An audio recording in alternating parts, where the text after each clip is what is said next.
नमस्कार। Exams questions के PYQ video series में आपका स्वागत है।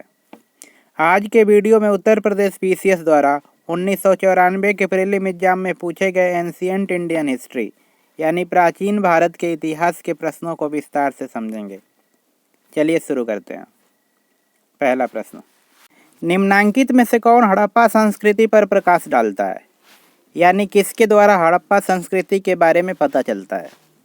जिसके विकल्प हैं, पहला शिलालेखों के द्वारा यानी बड़े बड़े पत्थरों पर जो भी लिखावट थी उसके द्वारा, या टेराकोटा मुद्राओं पे अंकित लेखों के द्वारा यानी पकी हुई मिट्टी से जो भी बर्तन बने थे या मूर्तियां बनी थी उस पे जो भी अंक या जो भी लेखन हुआ था उसके द्वारा, या पुरातात्विक खुदाई के द्वारा, या उपर्युक्त सभी के द्वारा।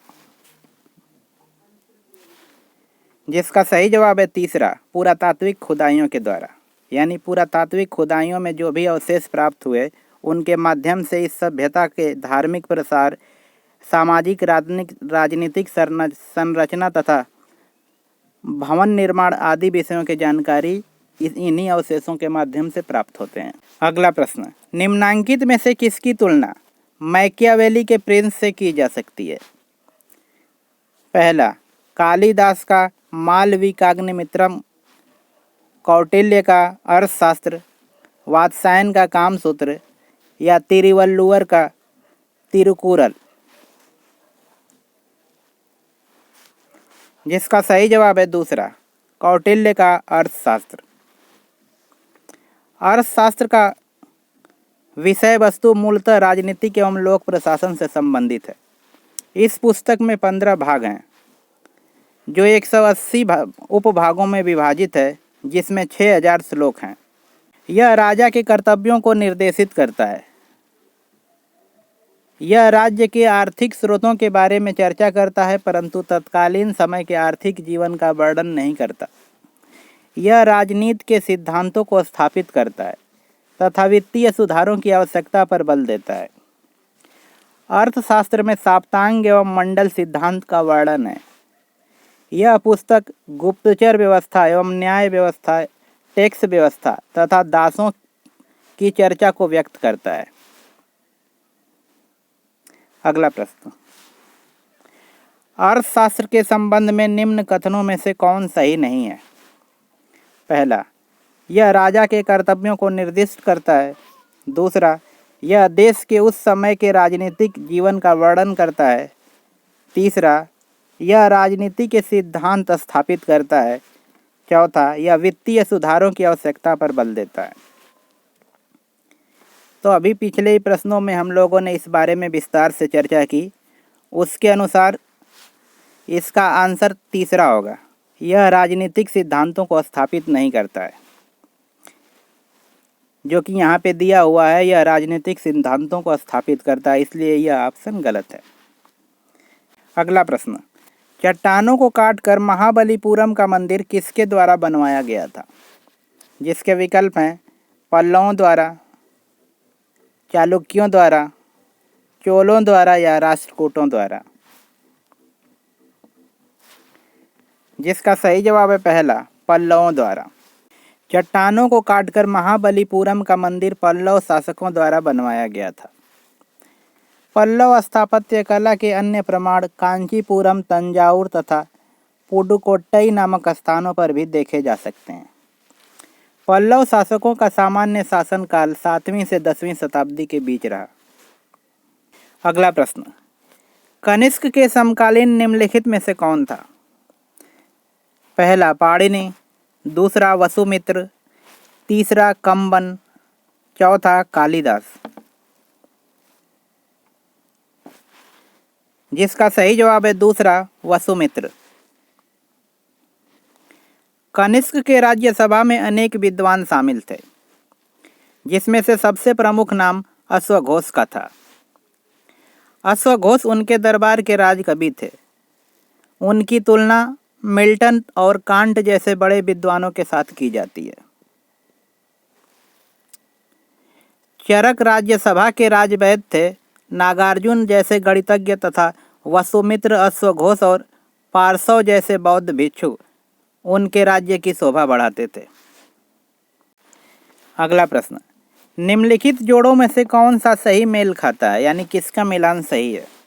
एलोरा की गुफाएं शक द्वारा, महाबलीपुरम राष्ट्रकूटों द्वारा, मीनाक्षी मंदिर पल्लवों द्वारा तथा खजुराहो का मंदिर चंदेलों द्वारा।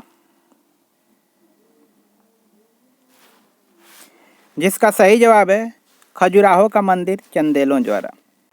खजुराहो के मंदिरों का निर्माण चंदेल शासकों द्वारा 10वीं से 12वीं शताब्दी के मध्य में बुंदेलखंड क्षेत्र के छतरपुर में करवाया गया था, जबकि एलोरा की गुफाएं एवं महाबलीपुरम की मंदिरों तथा मीनाक्षी मंदिरों का निर्माण क्रमशः राजपूतों, पल्लवों तथा पांड्य शासकों द्वारा कराया गया था। अगला प्रश्न, निम्नलिखित में से कौन भारतीय दर्शन की आरंभिक विचारधारा है? पहला सांख्य दर्शन, दूसरा कर्म मीमांसा, तीसरा वैशेषिक, चौथा योग। जिसका सही जवाब है पहला सांख्य दर्शन। कपिल मुनि द्वारा प्रस्थापित दार्शनिक चिंतन, जिसे सांख्य दर्शन के नाम से जाना जाता है, यह दर्शन सबसे पुराना है। कपिल मुनि द्वारा स्थापित दार्शनिक चिंतन परंपरा को सांख्य दर्शन के नाम से जाना जाता है। यह भारत का सबसे प्राचीनतम विचार है, जिसका उल्लेख महाभारत, रामायण, भगवद गीता एवं उपनिषदों में है। इसके अलावा वैशेषिक दर्शन, जिसके संस्थापक कणाद थे, तथा कर्म मीमांसा के जैमिनी और योग दर्शन के प्रणेता यानी संस्थापक महर्षि पतंजलि थे। अगला प्रश्न देखते हैं, निम्न में से किस काल में स्त्रियों की पुरुषों से बराबरी थी, यानी किस काल में स्त्री पुरुष दोनों के अधिकार बराबर थे?